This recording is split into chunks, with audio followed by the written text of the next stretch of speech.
viewers, welcome to ACE पाठशाला. Let's find out how to calculate gene sequence on a chromosome. Wow, ये एक बहुत ही उम्दा question है, ये बहुत बार पूछा गया है बच्चों. ये टॉपिक इतना इंटरेस्टिंग है ना, इससे बहुत सवाल बनते हैं.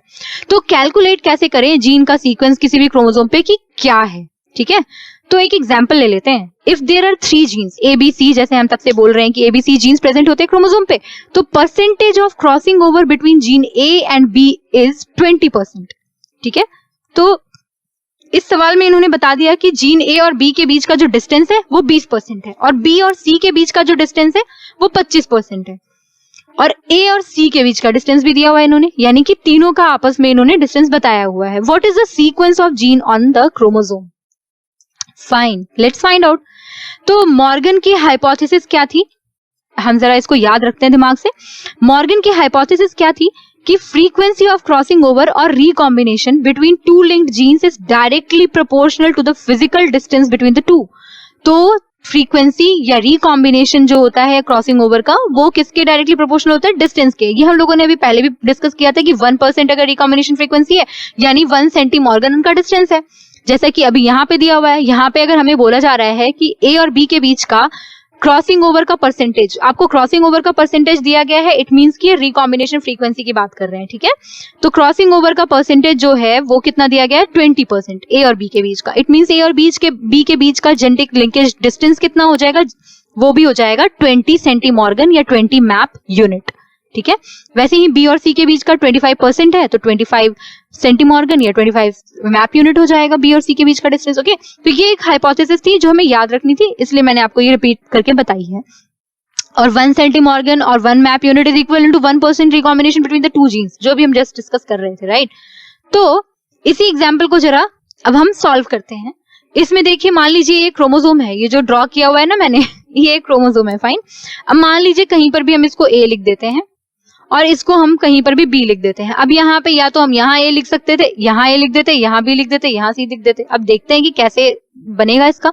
तो हम कह रहे हैं कि A और B के बीच का डिस्टेंस कितना है? 20 है, जो कि हमें दिख रहा है. B और C के बीच का डिस्टेंस कितना है?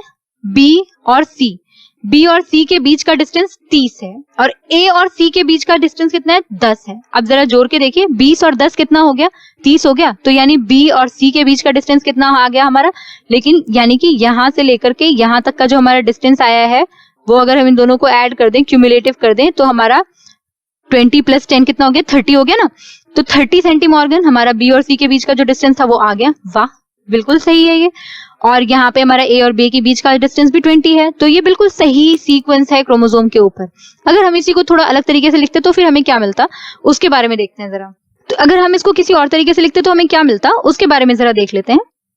तो ये देखिए, एक बार फिर से क्रोमोसोम ड्रॉ कर दिया हमने. A को हमने पहले लिख दिया, जैसा आप चाहते थे वैसा कर दिया मैंने, क्योंकि ये तो एक क्वेश्चन है ना भाई कि भाई ये A आप पहले क्यों नहीं लिख रहे हो.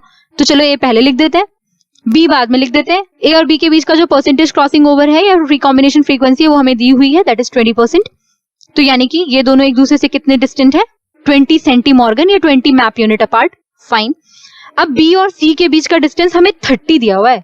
तो मान लीजिए ये अगर 30 होता, ठीक है, से फॉर एग्जाम्पल ये 30 है और A और C के बीच का डिस्टेंस 10 है और यहां से लेकर के यहां तक 10 है. क्या ये आपको लग रहा है पॉसिबल है? 30 + 20 तो ये 50 हो जाता ना. इसको आप रहने दीजिए. 30 A और B का 20 दिया हुआ है ना, और B और C के बीच का हमने ऑलरेडी लिखा हुआ है यहाँ पे 30 है, तो ये चल 30 मान लेते हैं. लेकिन A और C के बीच का क्या हो गया? 10. तो ये तो 10 तो हमारा हो ही नहीं सकता, क्योंकि यहाँ से यहाँ के बीच में तो ये 20 + 30 50 का डिस्टेंस हो गया. तो इट मीन्स कि ये ऑप्शन हमारा गलत है. ठीक है, एंड दैट्स हाउ हम ये बोल सकते हैं कि ये जो ऑप्शन हमने अभी डिस्कस किया था कि A जो है यहाँ पे प्रेजेंट है और B जो है वो यहाँ पे प्रेजेंट है, यानी कि जीन का जो सीक्वेंस होगा वो होगा B A C. ठीक है, तो आपका जो करेक्ट आंसर होगा वो ये होगा, क्योंकि आप इसको आसानी से ऐड करके देख सकते हो. जैसे 20 + 10 30 हो गया. B और C के बीच का डिस्टेंस भी 30 है. ठीक है, अच्छी बात है. A और B के बीच का डिस्टेंस 20 है, बिल्कुल सही है. और A और C के बीच का डिस्टेंस हमारा 10 सेंटीमॉर्गन है और इसीलिए हमारा ये आंसर बिल्कुल सही आंसर है. तो बच्चों, आई होप आपको ये वीडियो बहुत अच्छे से क्लियर रहा होगा, क्योंकि जेनेटिक्स में recombination, linkage, gene mapping, gene distance, ये सारे लिंकेज ग्रुप्स, ये सारे क्वेश्चंस बहुत बहुत इंपॉर्टेंट है। और ये जो साइंटिस्ट के नेम्स है ना, इनको प्लीज याद रख लेना, क्योंकि ये ऐसे क्वेश्चंस है, इसमें ज्यादा दिमाग नहीं लगाना, ये वैसे बेसिक क्वेश्चंस है जो आप बहुत आराम से याद कर सकते हो और बहुत इजीली आप इनको अटेम्प्ट कर सकते हो, राइट। तो go for the easier ones, difficult ones आपको अपने आप आ जाएंगे। तो इसमें कुछ भी, एक्चुअली बायोलॉजी में कुछ भी डिफिकल्ट नहीं है, आपको बस एक बार समझना है, एवरीथिंग इज इजी। ओके, तो आपकी जो भी क्वेरीज हैं, जो भी क्वेश्चंस है, please drop them in the comment box. I hope आपको ये समझ आया होगा। Be in touch, all the best, bye bye, thank you.